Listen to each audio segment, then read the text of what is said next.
देखिए, मुझे लगता है वह संदेश इसलिए खास है क्योंकि वह संदेश भारत के प्रधानमंत्री का है। देश के सर्वोच्च कार्यकारी अधिकारी के रूप में प्रधानमंत्री का पद भारत में है। अब अगर इस दवा से भी मसला तबीयत ठीक नहीं हुई तो मामला और गंभीर हो जाएगा। मैं सिर्फ इसी बात के लिए आया हूं। ब्रह्मास्त्र चल गया, अब इसके बाद क्या चलेगा? अगर इससे मामला नहीं सुलझा और किसानों को संतुष्टि नहीं हुई और किसान वापस खेत में नहीं गए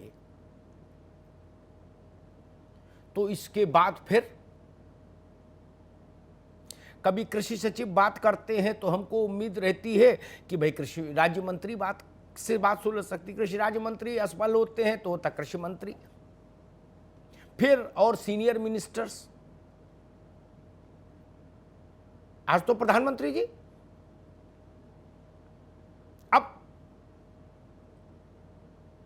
अब चिंता घनीभूत हो गई।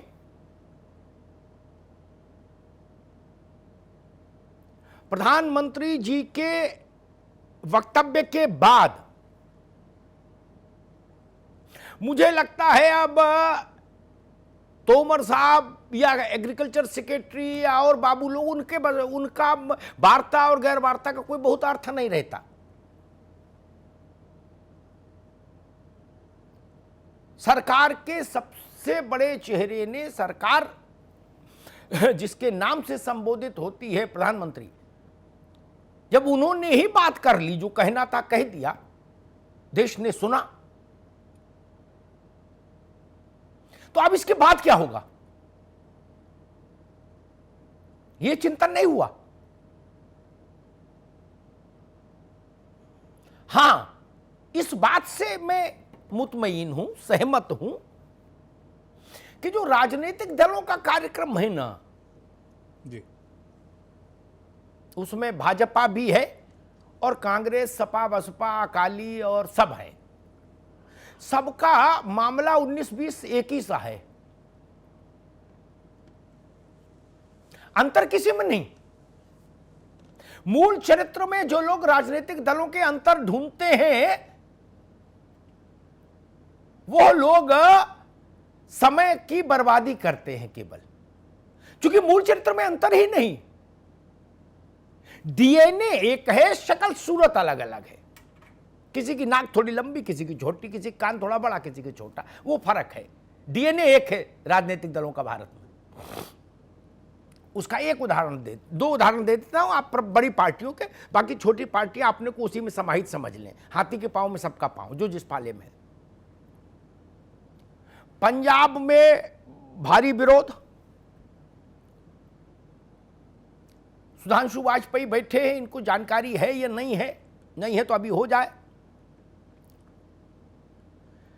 इसी साल सितंबर को पंजाब सरकार ने कोविड-19 से निपटने के लिए बनाई गई रिस्पांस स्ट्रेटजी कि भाई कैसे निपटेंगे इसके दुष्प्रभावों से, आर्थिक और स्वास्थ्य से जुड़े जो दुष्प्रभाव हैं। 370 पन्नों की एक रिपोर्ट सबमिट की केंद्र को अमरिंदर सिंह की सरकार ने, कांग्रेस की सरकार ने। उसमें उसने लिखा, क्या नंबर था पेज का मैं भूल रहा हूं, कहेंगे तो मैं भेज दूंगा। चीफ सेक्रेटरी के शपथ पत्र के साथ वो जमा हुआ, उनके दस्तखत हुए चीफ सेक्रेटरी पंजाब के उस पर, कि भाई सरकारी मंडियों से काम नहीं चलेगा, सरकारी मंडियों के इतर भी खोलनी पड़ेंगी, निजी मंडियां, तब जाके मामला सुलझेगा, तब किसान का भला होगा। ये तो इसी सितंबर को लिखा अमरिंदर सिंह की सरकार ने। तो इसलिए कोई अंतर नहीं है। और तो आप दिसंबर में आते आते किसान समर्थक हो जाओ तो फिर भरोसे का संकट। और भाजपा की भी स्थिति वही, ये भी कोई बहुत अलग नहीं। नरसिंह राव के, मनमोहन सिंह जी के समय में जब ये मसला उनकी सरकार लेकर आई यानी राहुल जी की पार्टी की सरकार ये मसला ला चुकी है, ये कोई नया बवाल नहीं है। ये जिन्न वो निकाल चुके हैं बोतल से कांग्रेस वाले, लेकिन फिर वो समझदार थे, फिर बोतल बंद करके चले गए। आपने फिर निकाल दिया, ठीक है, आप भी निपटो सुलझो। तो लोकसभा में सुषमा जी और राज्यसभा में अरुण जेटली ने वही कहा था जो इस वक्त राकेश टिकैत कह रहे हैं। भाषण ना सुना हो शबनम पांडे ने तो मैं भेज दूंगा। अब वो प्रवक्ताओं से तो बड़े नेता थे। अरुण जेटली तो हाउस में लीडर थे अपनी पार्टी के, विपक्ष के नेता थे। सुषमा जी भी बड़ी नेता थी। ऐसा नहीं कि भाई चलो किसी छोटे ने बोल दिया, चिंटू पिंटू ने, उसकी बात का क्या वजन। सुषमा जी की बात का वजन था। जो तर्क आज आलोक वर्मा देते हैं वही तर्क सुषमा जी ने लोकसभा में दिए, अरुण जी ने राज्यसभा में दिए। कांग्रेस का मैंने बता ही दिया, डॉक्यूमेंटेशन बता दिया, अभी ताजा, बिल्कुल जैसे ताजा दही होता है ना, कभी खट्टा नहीं होता, वैसे ही बता दिया। सितंबर का पर्चा है, इतनी मोटी फाइल। और ये जो तीसरी धारा के हैं लाल झंडा वाले, इनमें प्रधानमंत्री की बात मान लेता हूं, उनकी बात में दम है कि केरला में तो निजी छोड़ो सरकारी मंडी नहीं बनाई आपने। क्यों नहीं बनाई भाई? केरला में तो जनसंघ वाले कभी गए नहीं, इनकी सरकार बनी नहीं आज तक।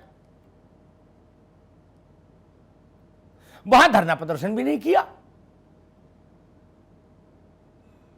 राहुल जी वहीं से सांसद है,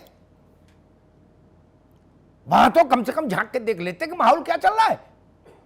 इसलिए मैं कहता हूं कि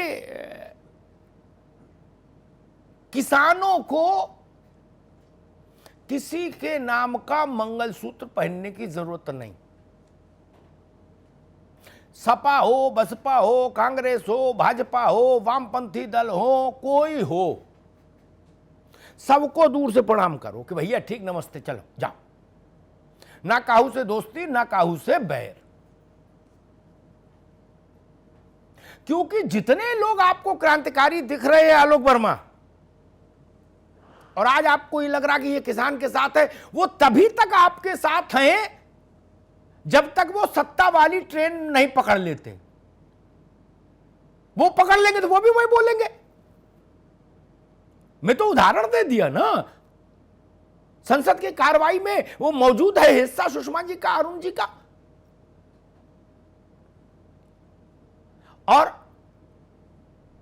कांग्रेस ने जीएसटी लाने की कोशिश की जब, तो भारतीय जनता पार्टी विपक्ष में थी, तो उसने जीएसटी का विरोध किया हाउस में। सरकार में आई तो जीएसटी ले आई। ये कोई नई बात तो नहीं बता रहा हूं मैं, ये तो सब लिखत पढ़त में है भाई। तो इससे आप लोगों को समझ नहीं आता किसानों को। हां, कोई कंबल लाए, कोई सामान लाए, मदद लाए, वो रख लो, क्योंकि वो भी सब जनता का पैसा है, सब है भूमि गोपाल की। कोई पार्टी वाला कुछ लाए, घी का कनस्तर लाए तो ले लो, बाकी विदा करो उसको। उनसे कोई आप ये उम्मीद मत करिए कि नहीं इनके दिल में कुछ ममत तो जाग गया है। ममत तो अमत तो नहीं है। कुछ ट्रेन में सवार हैं, कुछ स्टेशन पर खड़े हैं। भारत की राजनीति का इतना ही अंतर है। सत्ता की ट्रेन है, जो अंदर बैठे हैं वो दरवाजा नहीं खोल रहे, बाहर जो इस प्लेटफॉर्म पर खड़ा है वो बेचैन है। ये है कुल जमा मामला।